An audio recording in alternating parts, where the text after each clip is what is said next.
5 მარტია 4 შაბათი თქვენ თავისუფალ სივრცეს უყურებთ, მე ვახო ხუსბიაშვილი ვარ საღამოშტობის. თეთრ სახლში მომხდარი მწვავე საუბრის შემდეგ ზელენსკი სინანულს გამოთქვამს და მზად არის ამერიკასთან იშვიათ მინერალებზე ხელშეკრულება გააფორმოს. უკრაინა სამუდამოდ მადლიერი იქნება შეერთებული შტატების დახმარებისთვის, რომელიც გაგვიწიეს და რასაც გაანაგრძობენ. ჩვენ უნდა გვეყოს ძალა, გავაგრძელოთ წინსვლა, ვცეთ პატივი ერთმანეთს. ტრამპმა ზელენსკის სინანული მიიღო. მეორეს მხრივ კი ამერიკის პრეზიდენტი ევროპას აკრიტიკებს. ჩვენ არ გვჭირდება ევროპის მშვიდობის მყოფელები თავიანთი თვითმფრინავებით, რომლებიც უკრაინის ნაცვლად საკუთარ ინტერესებს ემსახურებიან. ამასობაში საქართველოში ამერიკის ახალ პრეზიდენტს ოპონენტები გამოუჩნდნენ. შტაბ-ბიჭდება დამრჩა სკოლის დირექტორთან კლასის დამრიგებელს რომ მიყავს მოსწავლე და იქ ურჩევენ საქმეს დავინა პოლიტიკური ბულინგი. რა ხდება საქართველოში და პოლიტიკურ ველზე? დღეს თავისუფალ სივრცეში თამარ ჩერგოლეიშვილი ხათუნა ყოფერია. ისფედის უარი გენერალურ პროკურატურას. სამართლიანი არჩევნებისგან საგამოძიებო უწყება 2024 წლის საპარლამენტო არჩევნების პარალელური დატვრის დოკუმენტაციას ითხოვს. რატომ აცხადებს არასამთავრობო ორგანიზაცია უარს? განმარტებებით გიორგი მონიავა. ხვდებით საღამოს 9-ზე თავისუფალ სივრცეში. ფედერალისტების ერთ-ერთი ლიდერი თამარ ჩერგოლეიშვილი უკვე სტუდიაშია, მივესალმებით მას. მადლობა რომ მოხვდით და იღებთ გადაცემაში მონაწილეობას. თამარ, დავიწყოთ, მოდით, დღეს გაირკვა, რომ აი ამ მინერალებთან დაკავშირებით საბოლოო ჯამში ამერიკა და უკრაინა შეთანხმდებიან და ის დაძაბულობა, რაც იყო, თქვა, წინა კვირას, რაც ამ ორი ლიდერის შორის იყო და მთელმა მსოფლიომ ნახა, საქართველოშიც გამოუჩნდნენ აი ამას ოპონენტები, რასაც ქვია, ტრამპის კრიტიკა დაიწყო ოპოზიციის ერთმა ნაწილმა. თქვენ ეს კრიტიკა არ მოგეწონათ და თქვით, რომ უნდა შეწყდეს აქედან ეს კრიტიკა და საქართველოს ჭირდება ამერიკა. რატომ დაიწყო ეს კრიტიკა და რას მოუტანს იმ შემთხვევაში, თუ აქედანაც იქნება დაძაბულობა, თქვათ, გავაკრიტიკებთ ამერიკის ადმინისტრაციას, ახალ ადმინისტრაციას, რას ურას მივიღებთ? კიდევ ერთხელ მადლობა ინტერესისთვის. დავიწყებ იმით, რომ რაც ოვალურ ოფისში მოხდა გასულ კვირას, ეს უხაროდა მხოლოდ რუსეთს და ქართული ოცნების წარმომადგენლებს, იმიტომ რომ ისინი რეალურად კიდევ ერთი ილუსტრაცია მოხდა, რომ ისინი რუსები არიან. ვის შეიძლება უხაროდეს ჩვენი მტრის გამარჯვება? ხო, ანუ აი ვის შეიძლება უხაროდეს ჩვენი მტრის გამარჯვება? მოღალატეს. და ჩვენ ვხედავდით რეჟიმის პროპაგანდისტებს, შალვა რამიშვილის ჩვეულებრივი ეს რაღაცა პირდაპირი განაცხადია, რომ უკრაინის მარცხი რატო არის ჩვენი მარცხი? იმიტომ რომ რუსეთის გამარჯვებაა, შენი მტრის, შენი ოკუპანტის, ვინც ქალები გაგიუპატიურა, გენოციდი მოგიწყო, ტერიტორიები წაგართვა, დღესაც გემუქრება და შენი ქვეყნის მოსახლეობის უდიდესი უმრავლესობა საფრთხეთ აღიქვამს, ხო? და ხო, აი ამიტომ არის უკრაინის მარცხი, შენი მარცხიც, იმიტომ რომ მტრის გამარჯვება და რეალურად ერთადერთი რაც შეიძლება რეაქცია და ემოცია პატრიოტ და გონიერ ქართველს ქონოდა არის ის რომ დროზე ამოწურულიყო კრიზისი ზელენსკისა და ჩვენს ორ მეგობარ ქვეყანას შორის ზელენსკისა და ამერიკას შორის იმიტომ რომ უკრაინისთვის არ არსებობს სცენარი სადაც შეიძლება ეს ომი უკრაინისთვის დადებითად გადაწყდეს და ამაში ამერიკა არ მონაწილეობს იმიტომ რომ ნებისმიერი ომი რო გადაწყდეს მსხვერპლისთვის დადებითად მსხვერპლმა უნდა ისაუბროს ძალის პოზიციიდან და ის ძალა რამაც შეიძლება რუსეთი შეაკავოს და უკან დაახევინოს აქვს დღეს მხოლოდ ამერიკის შეერთებულ შტატებს და უახლოეს მომავალში ამას ვერ ჩაანაცვლებს ვერაფერი მათ შორის ვერც ევროპა თუმცა მე გამიხარდება თუ თქვათ აი ეს თქვათ უხეში გზავნილები რაც ატლანტიკის მეორე მხრიდან ისმის თქვათ ევროპას გამოაფხიზლებს და მის თავდაცვის უნარიანობას გაზრდის სხვადასხვა ფორმით ამერიკის ხელისუფლებები და მთავრობები ყოველთვის წუხდნენ ევროპის დემილიტარიზაციაზე რობერტ გეიცის ბუშის თავდაცვის მინისტრის აი ჩვენი ომის დროს რო თავდაცვის მინისტრი იყო მისი ცნობილი სიტყვებია რომ თუ კი მე-20 საუკუნეში ევროპის მილიტარიზაცია იყო ჩვენი მთავარი თავისტკივილი 21 საუკუნეში ევროპის დემილიტარიზაციაო ასე რომ ეს პრობლემა მანამდეც იდგა ტრამპი ამას უბრალოდ იმ ფორმით გამოხატავს რომელიც ჩვენს ყურს გვჭრის აქედან გამომდინარე მე მიხარია რომ ყველაფერი რაღაცა იმედი მაქვს როლერ კოსტერში მეგონა თავის ისე წავიდა ყველაფერი, შოკირებული ვიყავი, სიმართლე გითხრა და რაღაცნაირად გუშინ მშვიდად დავიძინე, რომ დალაგდება, იმიტომ რომ ჩვენ ვისაც უკრაინის სიკეთე გვინდა, ვისაც გვინდა რომ უკრაინაში მშვიდობა მოხდეს ოღონდ უკრაინის პირობებზე. რასაკვირველია, იდეალური არაფერი არ არის, იდეალური არც ტრამპის ეს არ არის, რა ქვია, გეგმა არ არის, მაგრამ ეს ნამდვილად არ არის კაპიტულაცია და მე მოუწოდებდი იმ ადამიანებს, ვინც გულწრფელად პროდასავლელია და მესმის კიდეც მათი ბრაზი, იმიტომ რომ მით უმეტეს თავიდან პირველი სკანდალური კადრები გავრცელდა და ამიტომ პირველი შაბაშილება იყო, რომ კაი ეხლა ომში მყოფი ქვეყნის ლიდერი ჩამოსულია, რას უშვებით, ანუ მეც საშინელი ის მქონდა, რა ქვია, სოლიდარობის გრძნობა გამიჩნდა, მაგრამ მე ვუყურე მთლიანად მთელ ვიდეოს და ნახე, რომ ეგრე არ იყო საქმე და იქ რაღაცა ენის ბარიერის პრობლემაც იყო, არ უნდა წასულიყო მაქეთ საქმე ისტორიული წიაღსვლებისთვის, არ არის ოვალური ოფისი არის დღეს და ხვალ ბიჯები უნდა გადაიდგას ამისთვის, ხო?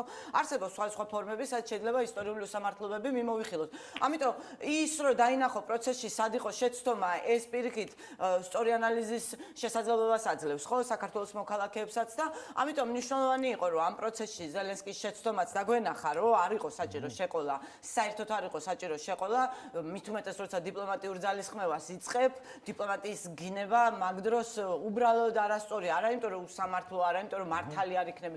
უბრალოდ სწორი ფორმატი ეს არ არის და იქ და მიხარია რომ ყველაფერი უბრუნდება ნორმალურ კალაპოტს და დიდი იმედი მაქვს რომ ეს ყველაფერი ბოლომდე ისე მივა, რომ ვითომ არაფერი ყოფილა. თქვენ კი თქვით, რომ აი ყურსჭრის ამერიკის პრეზიდენტის კრიტიკა ევროკავშირზე, მაგრამ ინაუგურაციის შემდეგ პრაქტიკულად ყოველდღიურად გვესმის, ხომ, რომ თქვათ რუსეთთან ვაჭრობს ისევ ევროპა და არ ეხმარება უკრაინას ისე, როგორც უნდა ეხმარებოდეს, რომ აი უფრო მეტი ნავთობი და გაზი შეიძინა, ვიდრე თანხა ამაში უფრო მეტი დახარჯა, ვიდრე უკრაინას დაეხმარა. შეცვლა ხომ არ უნდა თუნდაც ევროკავშირში რაღაცის სხვა რაღაცის არა, ტრამპს უნდა საკუთარი იმის, რა ქვია, ამერიკის გაძლიერება ისელაპარაკება საკუთარ ამორჩეველს და ნებისმიერი ამერიკელი პრეზიდენტისთვის, როდესაც ის იწყებს, მას ჩვენ შეგვიძლია ავიღოთ, რა ვიცი, ბუში, რომელმაც რა ვიცი, პუტინს თვალებში ჩახედა და იქ მისი სული დაინახა, თავდაპირველად ესე დაიწყო, ხო?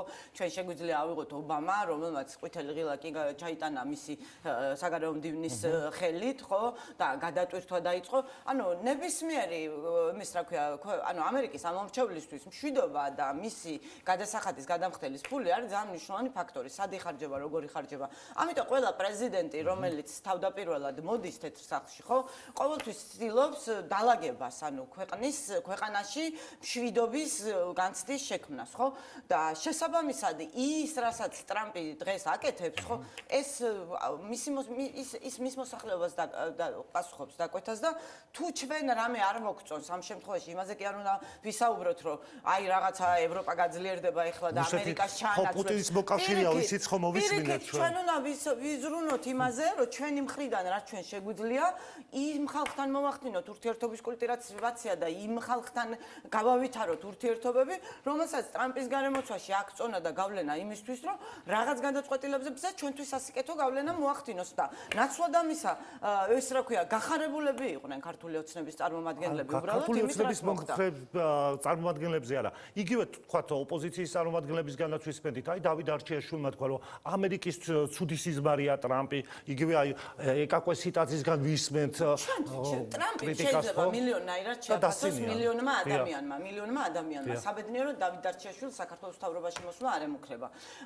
მილიონაირად შეიძლება შეაფასონ, მაგრამ ერთი რამ არის ურყევი, რომ საქართველოს სუვერენიტეტი, თავისუფლება დამოკიდებულია ამერიკის შეერთებულ შტატებზე და რამდენად შეძლებს საქართველოს ამერიკის შეერთებულ შტატებთან ისეთ ჭიდრო მოკავშირეობას, რომ მან თავი დაიცვას რუსეთისგან. ხალხო, ნოე რამიშვილი არ იყო ეს, რა ქვია, უარესი, რა ქვია, პრემიერი და რა ვიცი მე, 21 პირველი რესპუბლიკის მთავრობა არ იყო უფრო ნაკლები მთავრობა, ვიდრე იმისი, რა ქვია, შევარდნაძის მთავრობა, ხო? მაგრამ შევარდნაძის დროს მოხდა, ანუ აი ახლა 30 წელია გამოიმედია, რომ ასეც გაგრძელდება, ხო? 30 წელზე მეტია დამოუკიდებლები ვარ და ეს ნარჩუნდება და პირველმა რესპუბლიკამ ზუსტად იმიტომ რომ 7 მაისის ხელშეკრულებას მოაწერა ხელი და მესამე იმაზე, რა ქვია, მესამე ძალის გათავსებაზე და მესამე ძალასთან ამაზე უარი თქვა 9 თვეში ზუსტად ისა რა ქვია დაიპყრო რუსეთმა ხო 7 მაისის 20 წლის 7 მაისს დაიდო ხელშეკრულება რუსეთთან რომ მესამე ძალები არ განლაგდებოდნენ თავდაუსხმელობის შესახებ ელჩის ჩანაწერები ამოვიღეთ მაშინდელი ელჩის საქართველოში რომ მე არასოდეს არ ვენდობოდი ბოლშევიკებსო მაგრამ რო ჩავედი ლენინს შევხვდიო და მითხრაო რომ მენშევიკები ისეთი კარგი ხალხი ხართო რომ თქვენო შეიძლებაო ქართველი მენშევიკებიო იყოთო დამოუკიდებლებიო და კი არ ვენდობოდიო მაგრამ ესე მალე და ესე ცინიკურად თუ დაირღვეო და რას ვიფიქრებდიო ხო ეს არის შენ გჭირდება ამერიკის შეერთებული შტატები თორე უდახოცილესი პოლიტიკური კლასი შეიძლება გაქრეს და მთელი საზოგადოება ასობით 1000 ადამიანი შეეწიროს და აწლეულების მანძილზე ანუ მეხსიერება ამოცლილები ვეგდოთ ვიღაცის ტყვეობაში რუსი იქნება ის სხვისი თუ შენ არ გიცავს ძლიერ შენ თუ გვერდზე არ აყავს ძლიერი მოკავშირე და ეს მოკავშირე ეს რა ქვია შეიძლება იყოს მხოლოდ შეერთებული შტატები მიუხედავად იმისა ვინ არის თეთრი სახლის ბინადარი ყურებიდან და თვალებიდან სისხლი გვდიოდა ჩვენ ვინც 2008 წლის ომი ახლოდან განვიცადეთ როდესაც ჩვენ დავინახეთ ობამა ჩასული ყვითელი ღილაკით ემაში რა ქვია ანუ გადატვირთვა დაიწყო და ყვითელი ღილაკით რო დავინახეთ ჰილარი კლინტონი მაგრამ ეს იმას კი არ ნიშნავს რომ რამე ალტერნატივა იყოს სხვა გარდა იმისა რომ აი ამ პოლიტიკასთან როგორი პოლიტიკაც იყო და ჩვენ ის პოლიტიკა არ მოგწონდა დავლაგებულიყავით ის კი არ ხდებოდა წინა ხელისუფლება ახდენდა ამ ზიანის მინიმიზაციას ხო და ახლაც ნუ ახლა ამ ხელისუფლებაზე და ამ რეჟიმზე საერთოდ ლაპარაკი არ არის რუსები არიან პირდაპირ იძახიან რომ უკრაინის მარცხიო ჩვენი გამარჯვებაო პირდაპირ თქვა შალვარამიშვილმა და როგორ შეიძლება რუსეთის გამარჯვება რომელი პატრიოტი და თვითონ ამერიკის პრეზიდენტიც რო ამბობს რომ უკრაინა ამ ომს ვერ მოიგებსო ეს როგორ დაახსნათ თამარ უკრაინა დამოუკიდებლად ამ ომს ვერ მოიგებსო და რიტორიკულად ამერიკის პრეზიდენტმა შეიძლება თქვას ძალიან ბევრი რამე ვხედავთ ხო მის რიტორიკულ თვისებებს როგორიც არის და ჩვენ უნდა დავაკვირდეთ მოქმედებებს ჩვენ მოქმედებებს თუ დავაკვირდებით ტრამპისას დავინახავთ რომ ტრამპის პირობებში ჩვენ მოგვეხსნა დე-ფაქტო ემბარგო რომელიც ობამას დროს 2008 წლის ომის შემდეგ დაგვედო იარაღზე და მივიღეთ ჯაველინები რავი იქ ვაგნერის დაჯგუფება განადგურდა ტრამპის დროს ნორდ სტრიმი დაიბლოკა ტრამპის დროს ანუ გაუგებარია რა უხარიათ ახლა ამ შემთხვევაში აი ამ რუსულ რეჟიმს რა უხარია აი ქართულ ოცნებას რა უხარია გაუგებარია რაც შეეხება იმას რომ ახლა კრიტიკული არ არის პუტინის მიმართ და ასე შემდეგ რავი საგარეო მინისტრს მე მისაც და ეს ახლა ვერაფერს ვერ ვიწინასწარმეტყველებ ყველაფერი შეიძლება მოხდეს მაგრამ იძახიან ხსნიან ამ ყველაფერს იმით რომ უნდა რომ მოლაპარაკების მაგიდასთან დასვას და არ უნდა რომ ილაპარაკოს მასზე ისეთი რაღაცეები რაც შეიძლება მან საბაბად გამოიყენოს და არ დაუჯდეს მოლაპარაკების მაგიდასთან იმიტომ რომ ამერიკელ ხალხს დაპირდა მშვიდობას და ჩემთვის ახლა ყველაზე მნიშვნელოვანი არის რომ ზელენსკის მოედნიდან ბურთი გადავარდეს პუტინის მოედანზე და ტრამპს ნერვები უშალოს პუტინმა. ანუ ფიქრობთ რომ ამ ომის დასრულებას მოახდენს ტრამპი ისე რომ უკრაინა შეინარჩუნებს უკრაინა ახლა ასე თუ დღევანდელი პირობით ტრამპის გეგმა რას მოიცავს? ანუ ცუდი გეგმა არ არის, ეს არ არის მინსკი. ეს არის დეიტონა და შეიძლება გაუმჯობესება კიდე და მაგრამ თუ ესე შენარჩუნა, ანუ კარგი დასაწყისი, ანუ პირველი არის მინერალების გარიგება, რაც ნიშნავს რომ ამერიკული ფინანსური ამას სიმბოლური დატვირთვა აქვს, რომ ამერიკული ფინანსური ინტერესი ჩდება მაგ მიმართულებით და ეს არის უკრაინისთვის მხოლოდ კარგი, აი ამ მასშტაბის, აი ამდენ მილიარდად შეფასებული ამერიკული, თქვათ, ისა რა ქვია, ინტერესი, ეს ერთი, მეორე, ამას ემატება ევროპული ჯარი, ლაპარაკია 10000-ობით ევროპული ჯარის განთავსებაზე და ბრიტანეთი, საფრანგეთი, ანუ ნატოს წევრი ქვეყნების ჯარებზეა საუბარი ამ შემთხვევაში და რუსეთი რო თავს დაესხას რას იზამო პრკითხეს ტრამპს და თქვენს რომ ბრიტანელებს ჩემი დახმარება სავარაუდოდ არ დაჭირდებათ, მაგრამ თუ დაჭირდათ დავეხმარები აბა ნატოს წევრი ვერ გახდებაო ტრამპი ამბობს უკვე გასაგებია მაგრამ ანუ ეს შემდეგ 4 წელიწადში შეიძლება ამის მოლოდინი არც ქონოდა ხო ამითი ამოცანები არ იცვლება შენ უნდა მიაღწიო საუკეთესო შენთვის ნატოს წევრი ქვეყნების ჯარები განლაგდებიან და პუტინი უნდა დათანხმდეს ამ ყველაფერს და მესამე რაც არის და რაც ძალიან მნიშვნელოვანია მომავალი საფრთხის შეკავებისთვის რუსეთისგან მომავალი არის რომ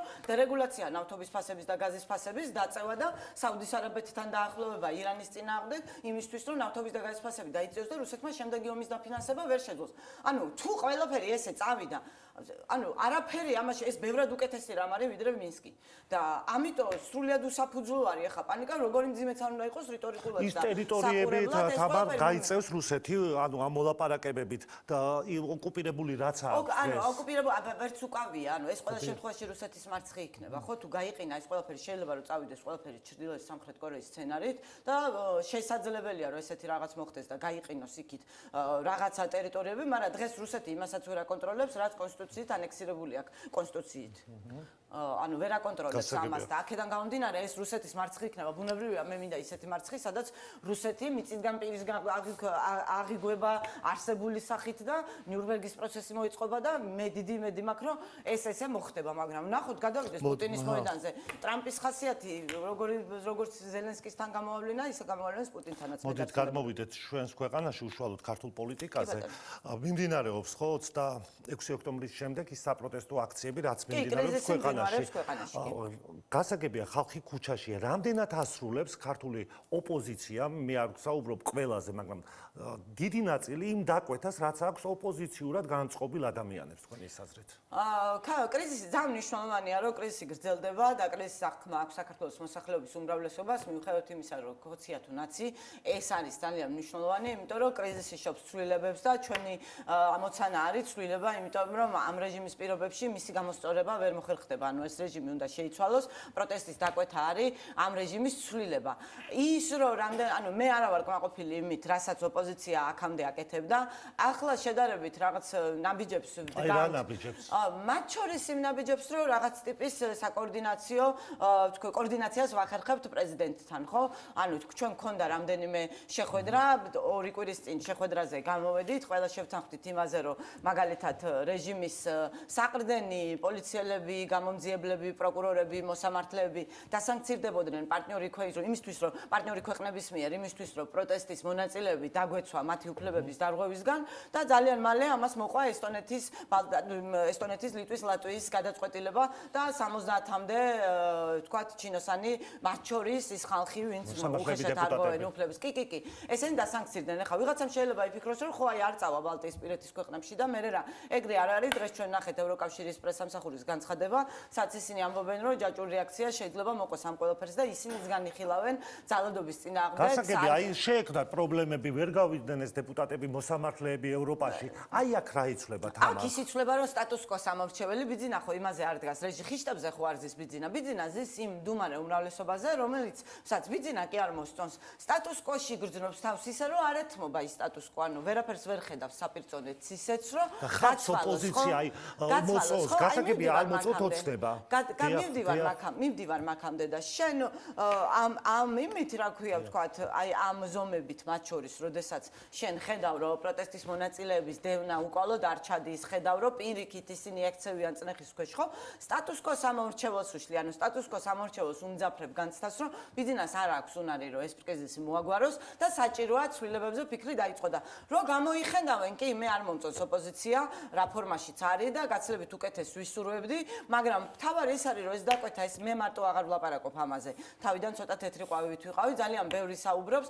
ეს დაკვეთა არსებობს ამ დაკვეთას უნდა თუ არ უნდა ოპოზიციური პარტიები მაინც პასუხობენ რიტორიკულ დონეზე და ყველაფერი მიდის იქამდე რომ როდესაც ადამიანები მათ შორის სტატუს-კვოს ამორჩევლები ალტერნატივის ძიებას დაიწყებენ მათ დახვდებათ ეს ალტერნატივა და აი ესე მიდის პროცესი და ჩემი აზრით ძალიან მნიშვნელოვანია რომ კრიზისი გაგრძელდეს ძალიან მნიშვნელოვანია რომ დღესაც დაიკეტა რუსთაველი და ზოგადად ეს არის აი რუსთაველის დაკეტვა რას სულის აი პროტესტი ის რომ გაიგოს ქვეყანა მსოფლიომ გაიგოს რომ აი რუსთაველი იკეტება თუ რას სულის კრიზისის სიმბოლოა არა საქართველოში ცვლილება სხვაგან არ გადაწყდება აქ გადაწყდება გასაგებია რომ შეიძლება იქ მიღებული ზომები შენ აქ დაგეხმაროს რომ რაღაცა იმედი კონდეს იმას რომ ვთქვათ უსამართლოდ ვერ დაჩაგრავენ და პასუხს მიიღებენ სანამ აქ სამართალი არ არსებობს და ისა ხო დღესაც პროცესი იყო პოლიტპატიმრების და ჩვენთვის ძალიან მნიშვნელოვანია რომ ის მოსამართლეები ვინც ჩართულები არიან მათი უფლებების დარღვევაში ისინიც დასანქცირდნენ მათი ცხოვრებაც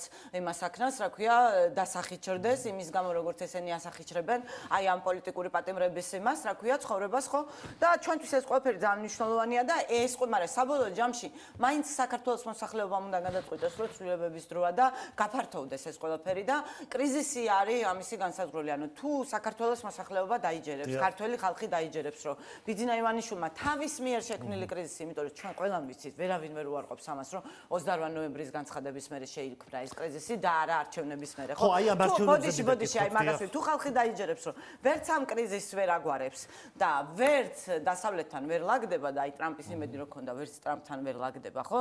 და ტრამპთან თუ დალაგდა, მაშინ რა ხდება თამარ ქართული ჩვენი ამოცანები ამით არ იცვლება, მაგრამ მე ამ მონაცემებით რაც მე მაქვს, მე გამოვირიცხავ რომ ტრამპთან დალაგდეს, იმიტომ რომ ჩინეთის, ჰეზბოლას, ირანის და ჰამასის მოკავშირე რეჟიმებს, ანუ ამათ სხვა პრობლემაც აქვთ, ხო? ანტიამერიკული ძალაა და ტრამპს ახლა წარმატებას იმიტომ კი არ უსურვებენ, რომ ეს არის, რა ქვია, უკრაინისთვის კარგად გადაწყვეტოს ყველაფერი და რუსეთთან კარგად პოზიციონირდეს, რუსეთთან კარგად პოზიციონირდეს, იმიტომ რომ ამრევად ხედავენ ახლა ამ ყველაფერს და პირიქით უსურვებენ, რომ ის სამშვიდობო დილი ჩაეშალოს.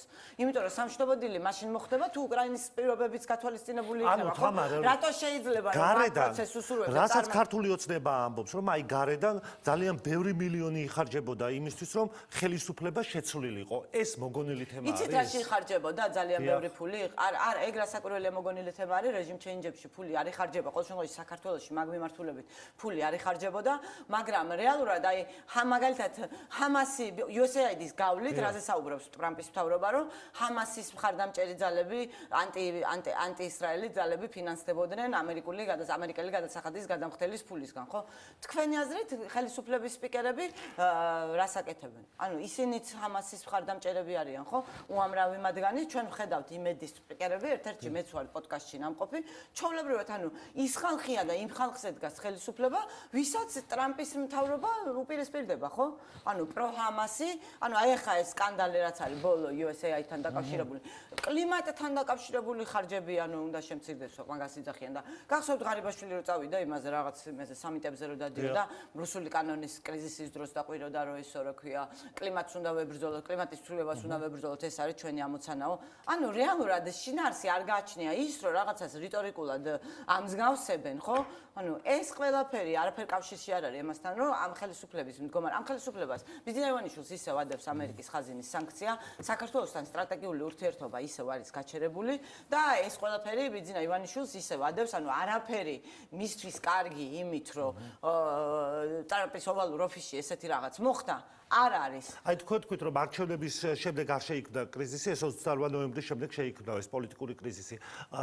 თქვენი აზრით არ გაყავდა ისე არჩევნები, როგორც დანარჩენი ოპოზიცია საუბრობდა, რომ 300,000 ადამიანი არის 300,000 ადამიანით მოხდა გაყალბება, ასე შემდეგ და ასე შემდეგ. რატომ არ შეიქმნა ეს კრიზისი? შეიძლება გაყალბება 300 კი არა 700,000-ით მოხდა, იმიტომ რომ გაყალბება არის სისტემური ამ ქვეყანაში და ბიძინა ივანიშვილს უპატრონო ამორჩეველი ისე მიყავს როგორც ეშმაკს ჩვეულებრივად. ანუ ჩვენ არ ვიცით ეს შეიძლება იყოს 700,000-იც და 800,000-იც, იმიტომ რომ რეალურად საქართველოში არჩევნები არ ტარდება. ეს არის უბრალოდ რაღაცა მახინაცია, რასაც ჩვენ არჩევნებს ვეძახით. აქედან გამარა ერთია რომ შენ ეს იცი, იმიტომ რომ მე ეს ყველაფერი შიგნიდან მაქვს ნანახი და მეორეა რამდენად აღმოგვაჩნდა ჩვენ უნარი რომ ხალხი დაგვერწმუნებინა ამაში და ხალხის დარწმუნება რო ვერ შევძელით ეს ოპოზიციის გაკეთებულ კვლევებშიც ძალიან კარგად ჩანს და ეს არის ოპოზიციის ნაკლი, მაგრამ სამაგეროდ რაც ვერ შევძელით ჩვენ შეძლო ბიძინა ივანიშვილმა 28 ნოემბრის გადაწყვეტილებით, ხო? როდესაც საერთოდ გავიდა, ანუ რეალურად საქართველოს სახელმწიფოებრიობა გაუქმა, იმიტომ რომ მთელი წინა გადაცემა ჩვენ საუბრობდით იმაზე, რომ რამხელა მნიშვნელობა დასავლეთს იმისთვის, რომ საქართველოს სუვერენიტეტი გადარჩეს და ბიძინა ივანიშვილმა გადაჭრა ეს ყველაფერი მარტო იმიტომ, რომ დასავლეთი მას რეფორმებს თხოვს. იმისთვის რომ ინტეგრაციის პროცესი გაგრძელდეს და ამ რეფორმების შედეგად ის გარდაულად ხედავს საკუთარი ძალაუფლების დაკარგვას, ანუ ძალაუფლების შენარჩუნებას, ის აყოლებს ქვეყანას, ქვეყნის სახელმწიფოებრიობას, იმიტომ რომ ევროპულ პერსპექტივასთან არის კავშირში ჩვენი ქვეყნის სახელმწიფოებრიობა, ხო? ეს არის ახლა იქ ვიღაცა ტრამპსა და ევროკავშირს შორის რაღაცა კამათით ვინმეს არ შეეშალოს, რომ სხვადასხვა ცივილიზაციაზე არის საუბარი, როდესაც ამერიკაზე და ევროპაზე ვსაუბრობთ, ხო? ესეა.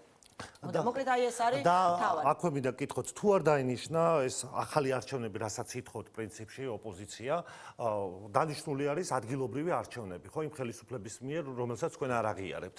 რას აპირებთ? გასაგებია რომ ახლა ყალიბდება თქვენი პარტია, მაგრამ მიიღებთ აი ამ მოცემულობით აქ მონაწილეობას, თუ არ დაინიშნა ახალი არჩევნები? მაგაზე მოკლე პასუხი და ისტორიული და ყველაზე კარგი იქნებოდა თუ, მაგრამ თუ ხელისუფლება აცხადებს რომ არ დაინიშნება. მაგრამ გავაგრძელებ ამ პასუხს და ვიტყვი რომ მე მაქვს იმის რწმენა რომ დაინიშნება ის რასაც ვითხოვთ ახალი საპარლამენტო არჩევნები და ამაზე ვარ ფოკუსირებული და არ გამართლდა ამის ანუ არ მგონია რომ ამ წმენას არ გამართლების საფუძველი აქვს. ეხლა ამ განმოსახედიდან და შესაბამისად არ ვილაპარაკებ იმაზე, რაც არ მგონია რომ მოხდება. მე მგონია რომ ჩვენ მივალთ იმ სცენარამდე, რაც აღწერე და ბევრს შეიძლება ეხლა სასაცილოდ მიაჩნია, რომ ბიძინა ივანიშვილს მოუწევს იმის აღიარება, რომ ვერ აგვარებს კრიზისს და მოუწევს ძალაუფლების გადაბარებაზე მოლაპარაკებების დაწყება და ასე ვხედავ შემდეგ არჩევნებს და არა თვითმმართველობის არჩევნებად. 25 ნოემბრიდან 28 ნოემბრამდე სანამ აი კობახიძემ განცხადებას გააკეთებდა თვითმმართველობის არჩევნებზე ვფიქრობდი ნამდვილად. უბრალოდ 28-ში ბიძინა ივანიშვილმა თავისივე გადაწყვეტილებით თვითმმართველობის არჩევნები გაიყვანა დღის წესრიგიდან. სხვათა შორის იაგო ხვიჩია მოუწოდა დღეს დანარჩენ ოპოზიციას. თქვენი პირობა შეიასრულეთ და არ მიიღოთო მონაწილეობა ამ ადგილობრივ არჩევნებზე. იაგო ხვიჩიას მოწოდებულზე რო დადიოდეს ახლა ვინმე ამ ქვეყანაში გარდა იმისი ვისი ამორჩეველიც არ არის. მადლობა თამა რომ მოხდა და მიიღეთ გადაცემაში მონაწილეობა. მადლობა თქვენ. გიორგი ბონიევა შემოგვიერთდა სამართლიანი არჩევნებისა და დემოკრატიის საერთაშორისო საზოგადოების სამართლებრივი ექსპერტი.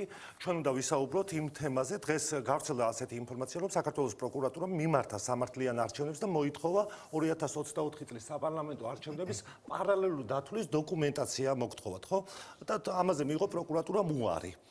ამ დოკუმენტაციის გადაცემაზე თუ როგორ არის რომ განმარტოთ მოგესალმებით მესალმები მაყურებელს ჩვენ ყოველთვის თანამშრომლობთ ამ საკითხში და ჩვენი ინტერესიც არის რომ ის სავარაუდო დანაშაულის ფაქტები ის დარღვევები რაც დავაფიქსირეთ ამაზე კონდეს სახელმწიფოს რეაგირება იცის რომ საქმე არის აღძრული 2024 წლის საპარლამენტო არჩევნების სავარაუდო გაყალბებასთან დაკავშირებით ამ საქმის ფარგლებში გამოიკითხა ორგანიზაციის დირექტორის მოადგილეს ორგანიზაციამ გადასცა ყველა ის ფაქტი დარღვევებთან დაკავშირებით, არჩევნების დღის დარღვევებთან, წინასაარჩევნო პერიოდის საკმაოდ მძიმე დარღვევებთან დაკავშირებით გამოძიებას და დღეს უბრალოდ გუშინ მოვიდა წერილი, რითაც ითხოვენ პარალელურ დათვლის თან დაკავშირებულ დოკუმენტაციას სრულად. რა თქმა უნდა, ორგანიზაციამ მზად არის და ჩვენ დღეს დავადასტურეთ ჩვენი განცხადებით რომ მზად არის რომ გადასცეს ყველა ეს დოკუმენტაცია რაც ორგანიზაციას გააჩნია ეს ისედაც საჯარო გვაქვს შეფასებები გაკეთებულია საჯაროდ ჩვენი შეფასება არჩევნების შემაჯამებელი შეფასება ხელმისაწვდომია საჯაროდ შესაბამისად ყველა იმ ოლქს ყველა იმ უბანს რასაც ვაკვირდებოდით და იმ დოკუმენტაციას რის საფუძველზეც მოხდა შეფასება არჩევნებს ჩვენ მივაწვდით პროკურატურას აუცილებლად. საბოლოო შედეგები, ანუ ალტერნატიული შედეგები ამ არჩევნებზე არ გამოაქვეყნეთ, ხო? არ გამოგვიცხადებია ალტერნატიული, თუმცა ჩვენ 27 ოქტომბერსვე დილით დავადასტურეთ, რომ თვლა იმ მიღებული ხმების დაჯამება CESCOM სწორად გააკეთა და აქ ჩვენ პრობლემას ვერ ხედავდით, ეს გამოცხადეთ. არ დავდეთ, იმიტომ რომ ეს აღარ იყო მნიშვნელოვანი ორგანიზაციის შეფასებით, ვინაიდან არჩევნები არ ფასდება მხოლოდ და მხოლოდ არჩევნების დღით, არჩევნების შეფასება ხდება კომპლექსურად, ეს არის წინასაარჩევნო გარემო, ეს არის არჩევნების დღე და ეს არის პოსტსაარჩევნო გარემო. აი, იცით რა მაინტერესებს, თქვენი დაკვირვებით, არჩევნების დღე არ არისო, ხო, ეს თქვენგან არა. ხო, თქვენგან არა, სხვებისგანაც მომისმენია ეს, რომ მარტო არჩევნების დღე არ არის, რითიც შეიძლება შეაჯამო არჩევნების შედეგები. არჩევნებამდე იყო მძიმე სურათი, რომლითაც თქვენ იმოქმედეთ, თუ არჩევნების დასრულების შემდეგ, აი, როდის შეგექმნათ ის სურათი, რომლითაც თქვით, რომ საქართველოში პრაქტიკულად ასეთი ის არის, ხო, რომ არ შედგა არჩევნები. მძიმე სურათი იყო არჩევნების წინაც და ჩვენ სამი ანგარიში გამოვაქმნით ამასთან დაკავშირებით, სადაც საკმაოდ მძიმე დარღვევები, სავარაუდო დარღვევები გვაქვს აღწერილი, შესაბამისად ეს გადავეცით კიდევ პროკურატურას ეს მასალები, შემდეგ უკვე იყო არჩევნების დღე, სადაც ანუ უპრეცედენტოდ ბევრი და შინაარსობრივად ძალიან მძიმე და რთული დარღვევები იყო. ახლა პროკურატურას გადაეცით და დოკუმენტაცია და აი რა იქნება ხელმოსაჭიდი აი ამ თქვენ დასკვნაში, სადაც დადასტურდება, რომ არჩევნები საქართველოში არ შედგა. რა გაქვთ ასეთი დოკუმენტი? ძალიან ბევრი არის ესეთი და ცელი თემა არის. ძალიან უბრალოდ შემიძლია რამოდენიმე გავიხსენო თქვა და გითხრათ, რომ ჩვენ გვაქვს ისეთი ფაქტები, როგორიც არის თქვა, მრავალჯერადი ხმის მიცემის მიცემის ცდილობები გვაქვს ხვის მაგივრად ხმის ცდილობებია თუ მისცეს ხმა ხვის მაგივრად ხმის მიცემის ცდილობები, როდესაც დამკვირვებელმა შეაჩერა თუ მას გადასცემდნენ ბიულეტენს, აძლევდნენ უკვე ბიულეტენს. აი რამდენი ასეთი შემთხვევა იყო? იცით რა რაოდენობაზე არ არის აქ. აი 300,000-ით დაახლოებით ვისმენთ ჩვენ ოპოზიციისგან. თქვენ ამაში ჩართული ხართ. 300,000 ხმა შეგიძლიათ თქვათ რომ გაყავთ და ქვეყანაში? იცით რა 300,000 ხმა ეს ძალიან რთული დასადგენია, რამდენი 1000 ხმა არის, უბრალოდ თავარი არის ის რომ ჩვენ დავადასტურეთ რომ ეს არ იყო ერთეული შემთხვევები და ეს იყო კომპლექსური პრობლემა, სადაც თითქმის ყველა უბანზე ერთი და იმავე ტიპის საკმაოდ ძიმე დარღვევებს ჰქონდა ადგილი. მაგალითისთვის ჩვენ ვნახეთ ელექტრონული უბნები, სადაც ყველგან იყო დარღვეული ხმის მფარველობის პრინციპი. ჩვენ ვნახეთ უბნები, სადაც ამომრჩევლებს არ ჰქონდათ ერთნაირი შესაძლებლობა რომ მისულიყვნენ და მიეცათ ხმა და ეს განსაკუთრებით ხილული იყო საზღვარგარეთის უბნებზე. ჩვენ ვნახეთ პრობლემები, როდესაც კიდევ ერთხელ მარკირების გაკეთებასთან და შემოწმებასთან დაკავშირებული პრობლემები. ჩვენ ვნახეთ პრობლემები, როდესაც უცხოეთიდან ჩამოსული მოქალაქე მივიდა ხმის მისწრება და მას მისმაგივრად ჰქონდა ხმა მიცემული. ეს ყველაფერი რასაც საუბრობ დოკუმენტალურად არის გადასტურებული, მათ შორის ადასტურებს საარჩევნო ადმინისტრაცია ხელმძღვანელები, ანუ საარჩევნო კომისიის ხელმძღვანელი პირები და წევრები, ეს ყველაფერი დოკუმენტალურად არის მოგროვებული და გადაცემულია პროკურატურისთვის. რა მაინტერესებს იცით, აი, როდესაც მარკირებაზეა საუბარი, საერთოდ ამ შემთხვევაში ამ არჩევნებთან არა, ზოგადად მაინტერესებს როგორც საქმეში ჩახედული ადამიანს. როცა არის ელექტრონული ხმის მიცემა, მარკირება იქნება თუ არ იქნება, აი, რას სulis? როგორ არ ცulis. აი ხო ეს რო გავხადოთ გასაგები ხო? არ ცulides არ დატოვებს. აი რა ცulis? თუ ჩემი პირადობით უნდა მივიდე ელექტრონულად დარეგისტრირებული ვარ რომელიღაცა უბანში, ეს მარკირება მექნება თუ არ მექნება რაღაცა. ნახეთ ჩვენ რა ცulis და გეტყვით. პირველ რიგში რომ არ კონდეს ამას მნიშვნელობა საარჩევნო ადმინისტრაციას და CSKOS არ დატოვებდა მარკირების პროცედურას და გაუქმებდა მას, ეს ერთი. მეორე რაც შეეხება ჩვენ ნახეთ უამრავი ფაქტი, როდესაც მრავალი პირადობის მოწყობით იყო მისული 7-8 პირადობის მოწყობით ერთი ადამიანი. თქვენ იცით რომ აპარატი ვერიფიკაციის აპარატი, როდესაც რეგისტრატორთან მიდიხართ ხომ, თუ ჩამოусმენთ პირადობის მოწყობას, გაატარებს ამოიტანს თქვენს პროფაილს. ხო ასე ვთქვათ. შეიძლება მოქალაქემ ხმა მისცეს საქართველოს მოქალაქის პასპორტი ითქვას. პასპორტის შემთხვევაში აპარატში გატარება არ ხდება და ხელით შეყავთ პირდაპირ ნომერი. ჩვენ მქონდა არაერთი ფაქტი, როდესაც პასპორტში ადამიანს ჩადებული ჰქონდა ფურცელი, სადაც რამოდენიმე ფურცელი, სადაც სხვადასხვა პირადი ნომერი იყო მითითებული და შესაბამისად ხვის მაგივრად აძლევდა ხმას. რამდენი იყო? აი, ასეთი ფაქტი, იცით რატომ მაინტერესებს? როცა 300,000-ზე არის, ხო წარმოუდგენელი არის ბევრისთვის 300,000 ადამიანი როგორ ალბათ უფრო ადეკვატური ხდება. ალბათ უფრო ადეკვატური იქნება იმაზე საუბარი, რამდენიც იყო მას მოყვა თუ არა რეაგირება. ანუ ერთი რო იყოს, იცით რატომ მოყვა ამას რეაგირება, გამოძიება. ორი რო იყო, რა თქმა უნდა, გამოძიება ამაში გეთახმებით, გამოძიება უნდა მივიდეს. გამოძიება უნდა მივიდეს. მოსყიდვების ფაქტს ვიცით. ხო, არა, მოდი დავთვალოთ მაშინ მოსყიდვებს. თქვენ შეგიძლიათ ნახოთ ჩვენი ანგარიში და იქ გაიცნობთ. მოდი დავთვალოთ მოსყიდვებს. არა, მაყურებელმა რო გაიგოს, მე შეიძლება ვნახო, მოსყიდვის ფაქტები წინა საარჩევნო პერიოდში, მოსყიდვის ფაქტები არჩევნების ეს ხელისუფლების მხრიდან ხდებოდა მოსყიდვები თუ ოპოზიციური პარტიებიდანაც აქვს დაფიქსირებული? თუ მარტო ხელისუფლება იყო? რაც იდენტიფიცირებულია მხოლოდ სახელმწიფო პარტიიდან არის შემთხვევები, როდესაც იდენტიფიცირებული არ იყო და შესაბამისად ვერ ვიტყვით ვისი მხრიდან, მაგრამ დიდი ალბათობით ყოველთვის ხელისუფლება მონაწილეობდა და არც ერთი ფაქტი არ იყო, როცა ოპოზიცია არღვევდა. რა დარღვევაზე მე საუბრობ? ზოგადად ისეთი რომელიც შეგვიდა პრობლემას, ხო. მრავალჯერადი ხმის მიცემაზე ამ ცდელობაზე თუ ამბობთ, მოსყიდვა, დაშინება, დაშინება, პირადობის მოწმობების მუქარით ჩამორთმევა და ასე შემდეგ, ხო, ეს იყო სადაც იდენტიფიცირებულია, მხოლოდ იყო მართველი პარტიის მიერ ჩადენილი. არის შემთხვევები, რომელიც იდენტიფიცირებული არ არის, თუმცა თქვენ იცით, რომ ჩვენ არ ვართ საგამოძიებო უწყება, ჩვენ მოკლებული ვართ იმის შესაძლებლობას, რომ რაღაცა ფაქტ შემდეგ უკვე გამოძიება და შესაბამისი სამართლებრივი ნაბიჯები მოვაყოლოთ, შესაბამისად ჩვენც ამას ვითხოვთ, რომ თუ ის იყო ოპოზიციის წარმომადგენელი თუ პოზიციის წარმომადგენელი, ეს უნდა დაადგინოს პროკურატურამ, პროკურატურასთან ჩვენი ორგანიზაცია თანამშრომლობს ზუსტად ამ მიზნით, რომ სიმართლე გაირკვეს და იქ მოხდეს იდენტიფიცირება, ეს იყო თქვათ ერთეული ფაქტი, თუ ეს იყო კომპლექსური პრობლემა, თუმცა ჩვენი გამოცდილებით და ორგანიზაცია იცით თქვენ 95 წლიდან აკვირდება არა მხოლოდ საქართველოში ჩატარებულ არჩევნებს, არამედ სოფლიოს სხვა წერტილში და ჩვენ გვაქვს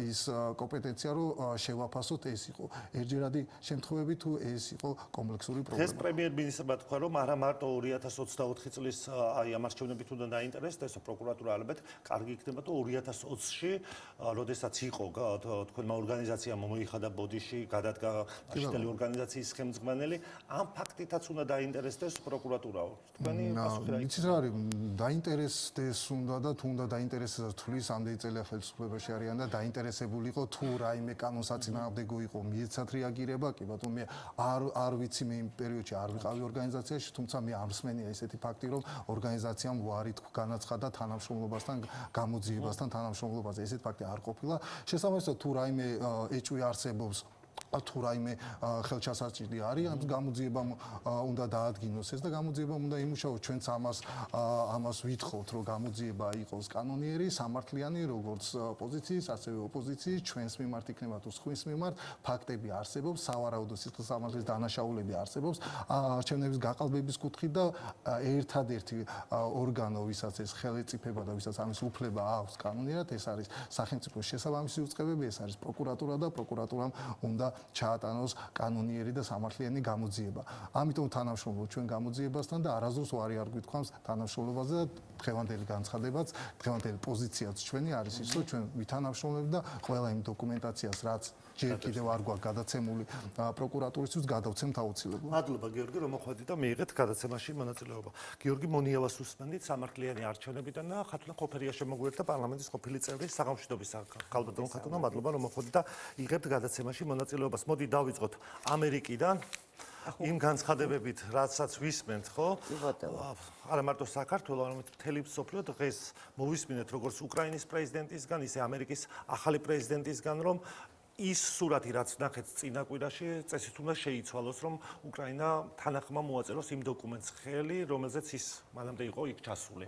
თქვენი შეფასება როგორი არის ამ ამბებში, რა ხდება?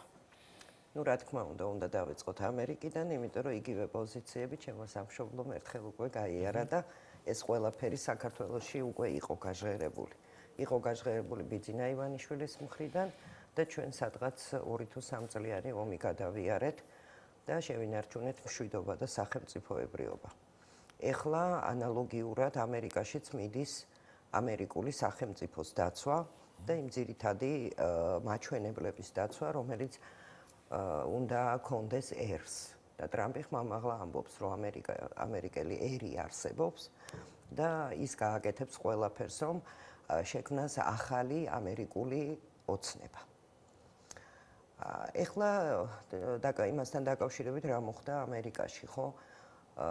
ხო ძალიან ბევრი დრო დაეთმო, თქვათ, იმ საკითხს, რაც მოხდა თეთრი სახლის აი ამ შეხვედრაზე, სადაც ტრამპი და ზელენსკი და ვიცე-პრემიერი ხო ხვდებოდნენ ერთმანეთს. იყო საუბრები იმაზე, რომ თითქოს ეს იყო დაგეგმილი ამერიკის მხრიდან, იყო საუბრები იმაზე, რომ თვითონ ზელენსკის ქონდა დავალება ასეთი მიღებული. იცი რა არის, მოკლედ მე მინდა რომ ამითი დავიწყო მაინც რა. აი თუნდაც ავიღოთ სამი თემა იყო იქ გამოკვეთილი. ერთი იყო მისი ზელენსკის ჩაცმულობასთან დაკავშირებით, რომელის გამოც მას ყური აუწიეს. მეორე იყო იმასთან დაკავშირებით, რომ მან ცადა რომ ტრამპი წამოეგო თავის მესიჯებზე, რასაც ის მიჩვეულია და მესამე იყო რომ შეურაცხყოფა მიაყენა და პრაქტიკულად მუქარის ტონით დაუწყო ამერიკის შეერთებულ შტატებს საუბარი. ეხლა რა არის, იცი? აი რაც შეეხება მის ჩაცმულობას, ხო? ზოგადად პოლიტიკას, დიპლომატიას გააჩნია თავისი ეტიკეტი. და ეს ეტიკეტი არის დასაცავი. შენ თუ ამას პატივს არ ცემ, გამოდის რომ შენ ამ ინსტანციებს არ ცემ პატივს. მაგრამ აი ეს ესთეტიური მხარე, ეს ეტიკეტი, ეს პროტოკოლი, რომელიც არსებობს, ეს არის დამახასიათებელი იმ სახელმწიფოებისთვის, რომლებიც თავისი ტრადიციებისთვის იბრძვიან, ხო? განსაკუთრებით კონსერვატიული ფრთისთვის. ზელენსკის მხრიდან ეს გამოხტომა, რომელსაც აი ჩვენ გვახსოვს ან დიდი გაღიზიანება ჰქონდა, თუნდაც როცა არახამია კეპკით და მაიკით მივიდა რუსებთან მოლაპარაკებებზე, როდესაც ისინი ესე იყვნენ, ხო, ბიჯაკებში ჩაცმულები და ჰალსტუხებით და იმეებით. და ამასაც გარკვეული ის მოყვა. ჩვენ გვახსოვს როდესაც საზოგადოებამ ძალიან დაგმო, როდესაც მაკრონის მეუღლე დედოფლის პანაშვიდზე მივიდა ბოტასებით. ანუ სოფლიო საზოგადოებისთვის არსებობს დაწესებული წესები ქსევის, რომელშიც გამოიხატება პატივისცემა. მან ეს დაარღვია, ეს იყო ერთი და ამის გამო მას ყური აუწიეს და ის იყო ღირსი. იმიტომ რომ პერფორმანსები მაიკებით და ხაკის ფერებით და რაღაცებით თანამედროვე მსოფლიოსში ეს უკვე დამთავრდა და ეს არ უნდა იყოს, მით უმეტეს, როცა მაღალი დონის შეხვედრებია. მეორე, როდესაც მას უთხრეს, რომ ძალიან რთული სიტუაციაა და მშვიდობა არის მოსაპოვებელი, იმიტომ რომ გეხოცება ჯარისკაცები, საფლავებად იქცა მთელი ამერიკა და მან პირდაპირ ესე უთხრა, რომ სამაგიეროდ ჩვენ ვართ ძლიერები. ანუ მესიჯი მიაწოდა. და მათ ეს მესიჯი არ მიიღეს, იმიტომ რომ ჩვენ გვახსოვს, რომ ანალოგიურ მესიჯებს აქ რუსთაველზეც გვაწვდიდნენ და იყო ხორხუი ერთი ამბავი ტაშისკვრები და რაღაცეები. ჩვენ გვახსოვს გამარჯვებული ომები 2008 წელს, როდესაც გახარებულები გამოდიოდნენ და ცეკვავდნენ და მღეროდნენ. ეს მსოფლიო დამთავრდა და ეს მას უთხრეს პირდაპირ, რომ შენ არ ხარ ძლიერი, შენ გჭირდება ეხლა შველა და დაუფიქსირეს და მესამე იყო, როდესაც მან დაიწყო საუბარი იმაზე, რომ აი თქვენ შორის იქ რაღაცა ოკეანეა მართალია, მაგრამ ამერიკა იგრძნობს თავის თავზე. თქვენ ბევრი განსაცდელი გელით და ამას ამერიკა იგრძნობს თავის თავზე. რაზეც მან მიიღო პასუხი. მე მახსოვს დიდი ხნის ინტერვიუ იყო დიდი ხნის წინ, გორდონთან ჰქონდა ზელენსკის ინტერვიუ. და მან იქ მაშინ თქვა, რომ მეო დაძაბული ურთიერთობა მქონდაო, ძალიან ცუდი ურთიერთობა მქონდა მამასთანო. და მეო მასო ხანდახანო ტაპოჩკებს ვესროდიო. აი იმ მომენტში, იქ, აი ამ გადარჩენის შეხვედრაზე, უკრაინის გადარჩენის შეხვედრაზე, პრაქტიკულად ზელენსკის ქვეცნობიერი მუშაობდა და მან ცადა, რომ ამერიკისთვის, თავისი მამისთვის, მარჩენალისთვის, შემაიარაღებლისთვის, გადამრჩენისთვის ესროლა ტაპოჩკები რა. ეს ადამიანი ვერ გამოდის თავის იმ ამპლუადან, რომელიც მას აქვს რა. აი ამითი დაიწყო ის ყველაფერი, რაც გასაგებია ხა თუ გუშინ გაგრძელდა და დღეს. ტრამპმა თქვათ, მოაწერეს ხელი, შეთანხმდნენ, რომ იმ იშვიათ მინერალებს შევა ამერიკა და ამოიღებს უკრაინის ტერიტორიიდან.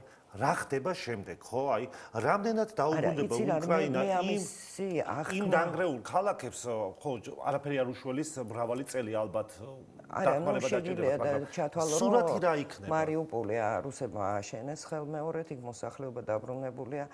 ამ ქალაქების აღდგენა ეს არ არის არაფერი, სიცოცხლეს ვერ დაიბრუნება.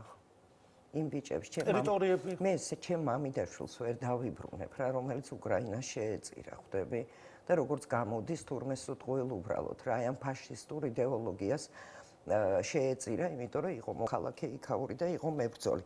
სახლები აშენდება, ეს არ არის. რაც შეეხება იმ ლითიუმს და იმ საბადოებს, დღეს ერთ-ერთი დასახლებული პუნქტი აიღეს რუსებმა. და თუ არ ვცდები 7 კილომეტრი ნახევარია დარჩენილი აი იმ ლითიუმის ძირითად საბადოებამდე, რომელზეც უნდა მოეწეროს ხელი ამერიკას და უკრაინას შორის და დათანხმდა, ხო, უკრაინა. მაგრამ ეს როგორ არის? ეს არის აუთვისებელი საბადოები, მილიარდებია საჭირო, რომ მოხდეს მათი ათვისება, მოძიება, შემდეგ მოპოვება და ასე შემდეგ. ოკუპირებული ტერიტორიები რაც არის ტრამპმა შესთავაზა იდეალური ვარიანტი უკრაინას, რომ ის გამხდარიყო თანამონაწილე მოლაპარაკებების. ანუ მას ქონოდა თავისი სფეროები, რომელზეც ის იქნებოდა პასუხისმგებელი და ამიტომ როგორც სრულფასოვანი წევრი, ის დაიცავდა თავის საკუთარ პოზიციებს. ეს პრაქტიკულად თავიანთი, არ ვიცი, უტვინობით არის თუ დავალება ქონდა ბრიტანეთისგან თუ საიდან, ეს მოლაპარაკებები ამ ეტაპამდე ჩაიშალა.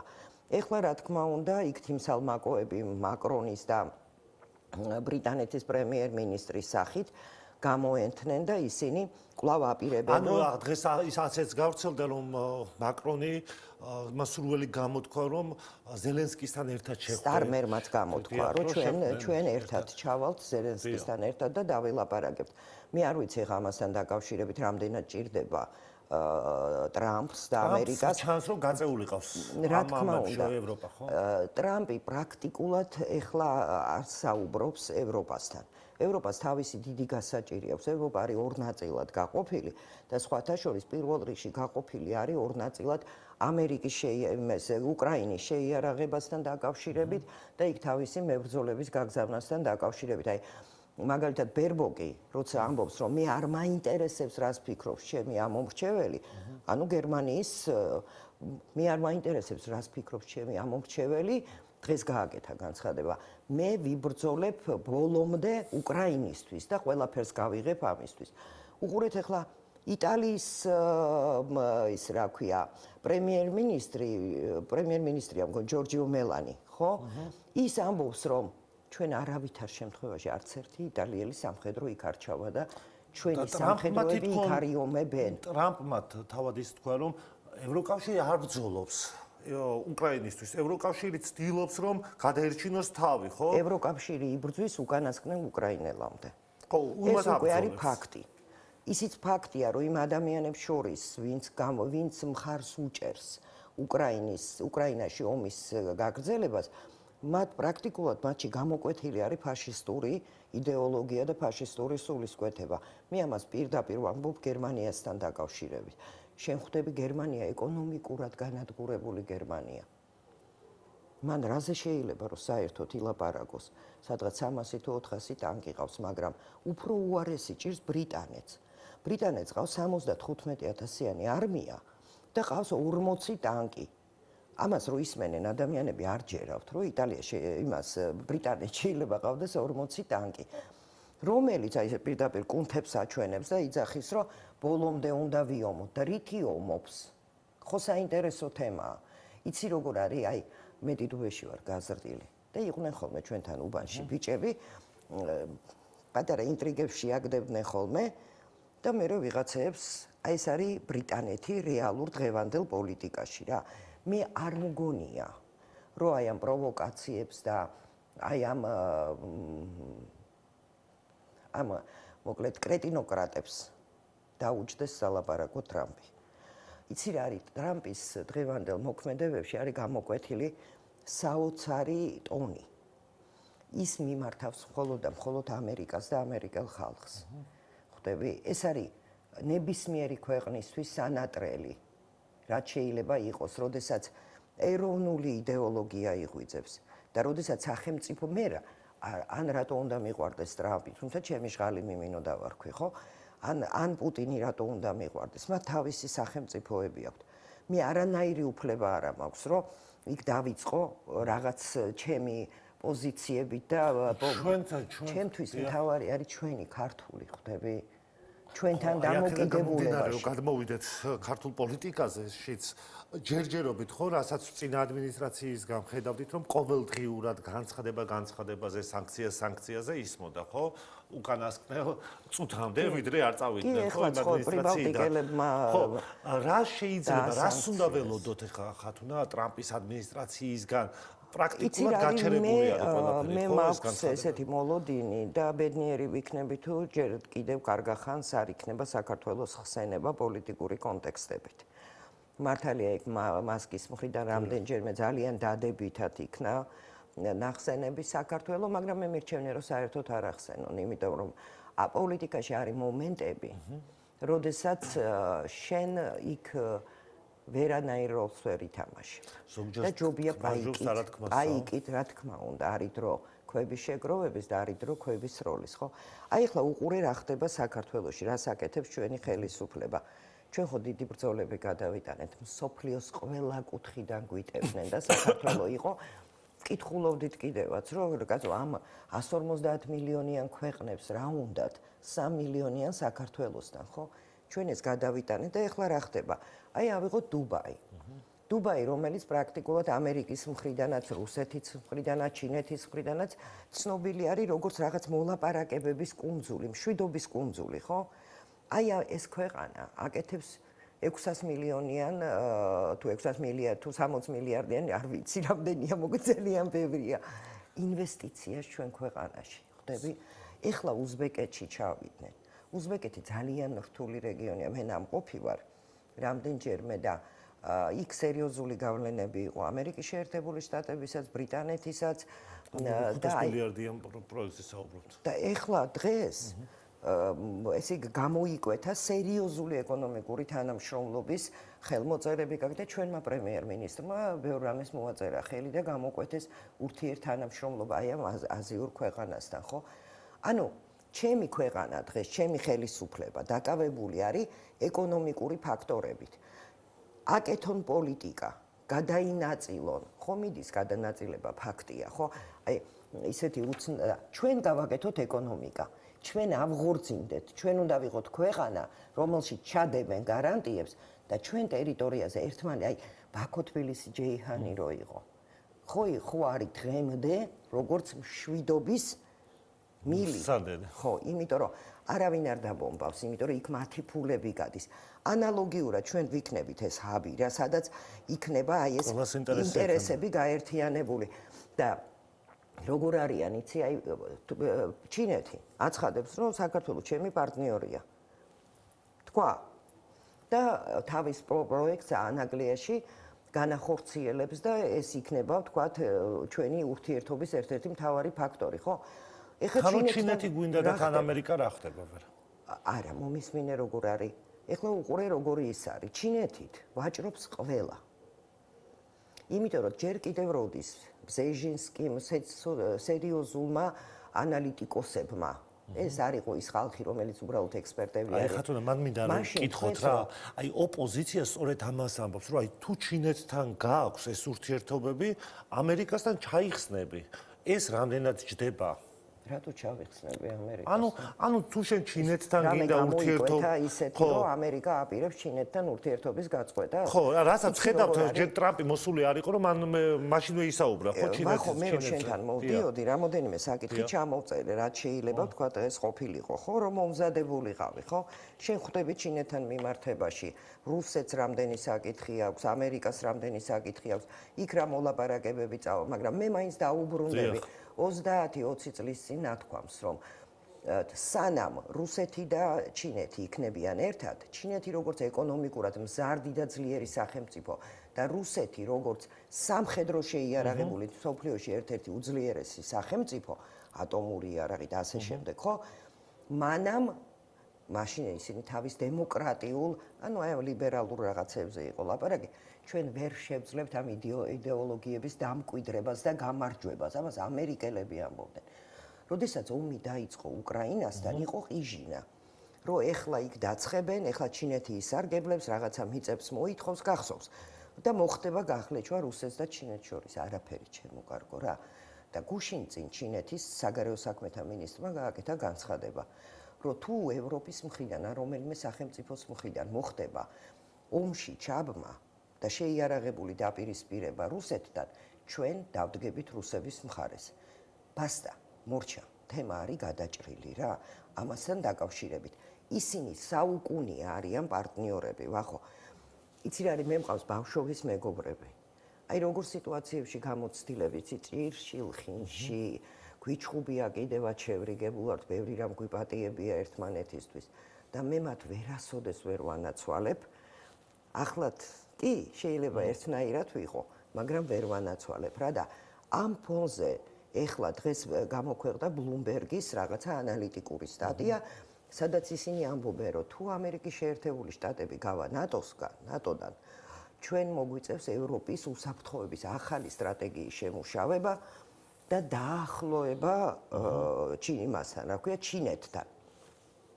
ანუ ევროპა ემუქრება ამერიკის შეერთებულ შტატებს ჩინეთთან დაახლოებით რა. რუსეთი წყნარად არის ჩინეთთან დაახლოებით.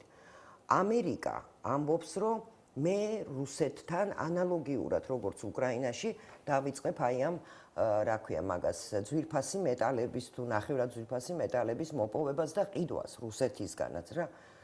რამდენი თემებია და ვინ ვის მხარეს იქნება, როგორ იქნება. ჩვენ ხო ამას არავინ არაფერს არ გვეკითხება. და მე არც მინდა რომ გვეკითხებოდნენ. მე მინდა რომ ნაკლებად იყოს საქართველოს ამ ყველაფერში ჩართული, ჩვენ ვაკეთოთ ეკონომიკური პროექტები, ვიყოთ ნეიტრალური სახელმწიფო და გქონდეს მშვიდობა და ამისთვის მადლობა ბიძინა ივანიშვილს. თუმცა ამერიკიდან გასაგებია ეს შეჩერებული არის თუ გაჩერებული არის ის განცხადებები, რასაც ვისმენთ, მაგრამ ევროპიდან ეს არ წყდება, ხო? აი ბალტიისპირეთიდან სამი ქვეყნიდან სანქციაზე მოვიდა, ხო? რამდენიმე დეპუტატი დაასანქცირეს, მოსამართლე დაასანქცირეს. სერიოზულად ვფიქრობ, რომ ბალტიისპირეთზე საერთოდ უნდა ვილაპარაკოთ. ესენი შეხვედრაზე არ დაუძახეს საერთოდ და ხო, არა, რა მინდა გითხოთ, აი ევროკავშირმა გაავრცელა მერე დღეს განცხადება, ეს ხომ არ ხდება ისე რომ აი ესტონეთმა გაავრცელა განცხადება, ეს ესტონეთის გადაწყვეტილება ხო არ არის მარტო არა, ევროკავშირიდან ფაქტია რომ არ წყდება, ვთქვათ, ზეწოლა საქართველოს ხელისუფლებაზე. ამ პირობებში თუ ამერიკის შეერთებული შტატებისგან, ვთქვათ, თქვენ კითხვით რომ კარგი იქნება თუ კარგახანი არ გვახსენებენო, მაგრამ თუ კონკრეტული მესიჯი არ იქნება, თუ ტრამპი აპირებს, ვთქვათ, ტრამპის ადმინისტრაცია აპირებს საქართველოს ხელისუფლებასთან თანამშრომლობას, ეს შეწყდება ევროკავშირიდან შემდეგ თუ შესაძლებელია რომ ცალი ხელით ამერიკასთან ვიყოთ კარგად, მაგრამ მეორე ხელიდან გვირწყავდეს ევროკავშირი. აი როგორ შეიძლება რომ ევროკავშირს სხვა გამოსავალი არ აქვს. ევროკავშირი არის ახლა მოთელვის პროცესში.